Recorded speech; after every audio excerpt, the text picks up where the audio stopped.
Hello అండి, అందరికీ నమస్కారం. ఈ రోజు మనం ఈ వీడియోలో కరెంట్ అఫైర్స్ లో భాగంగా అండర్ 19 ప్రపంచ కప్ విజేత భారత్ గురించి అయితే ఇప్పుడు చూద్దాము. అండర్ 19 మహిళలు T20 ప్రపంచ కప్ లో నల్లేరుపై బండిలా సాగిన డిఫెండింగ్ ఛాంపియన్ భారత్ పైన ట్రోఫీని చేజిక్కించుకోవడంతో ముగిసింది. సెమీఫైనల్లో పటిష్టమైన ఆస్ట్రేలియాను మట్టి కరిపించిన దక్షిణాఫ్రికా ఆటలు కూడా మన జట్టు ముందైతే సాగలేదు. ఏకంగా 9 వికెట్లతో సఫారీలను చిత్తు చేసిన భారత్ వరుసగా రెండోసారి విశ్వ విజేతగా అయితే నిలిచింది. 2023లో జరిగిన ఆరంభ టోర్నీలో షఫాలి సారథ్యంలో భారత టైటిల్ అయితే నెగ్గింది. Trisha player of the match, player of the series అవార్డులు అయితే అందుకుంది.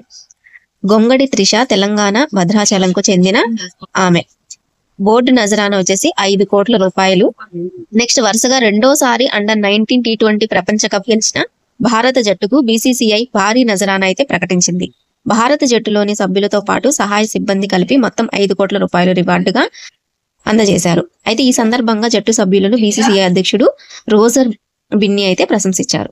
అయితే అండర్ 19 వన్డే ప్రపంచ కప్లు సాధించిన భారత సారథులు ఎవరు అంటే మహమ్మద్ కైఫ్ 2000లో వన్డేలో, నెక్స్ట్ విరాట్ కోహ్లీ 2008లో, ఉన్ముక్ చందూర్ 2012, పృథ్వీ షా 2018లో, యష్ దుల్ వచ్చేసి 2022లో. నెక్స్ట్ టోర్నీలో త్రిష గణాంకాలు ఎలా ఉన్నాయో చూద్దాం. మ్యాచ్లు వచ్చి 7, ఇన్నింగ్స్ 7, పరుగులు వచ్చేసి 309, అత్యధిక స్కోర్ వచ్చేసి 110, సగటు వచ్చేసి 77.25, సెంచరీలు 1, 4 వచ్చేసి 45, 6 వచ్చేసి 5 అన్నమాట. నెక్స్ట్ ఇరు జట్ల సంక్షిప్త స్కోర్ చూద్దాం. దక్షిణాఫ్రికా 20 ఓవర్లలో వచ్చేసి 82, ఆల్అౌట్ మీక్ మ్యాన్ 23, బోథా వచ్చి 16, కౌలింగ్ 15, త్రిష 3/15, పరుణిక సిసోడియా 2/6, ఆయుషి శుక్లా 2/9, వైష్ణవి శర్మ 2/23.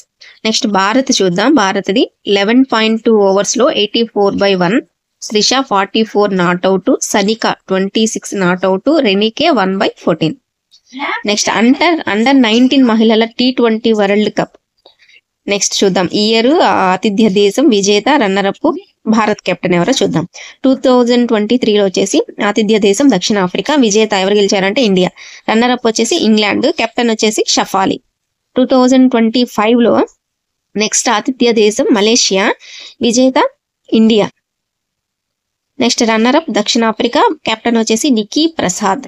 2027 నేపాల్ బంగ్లాదేశ్ మధ్య జరుగుతుంది.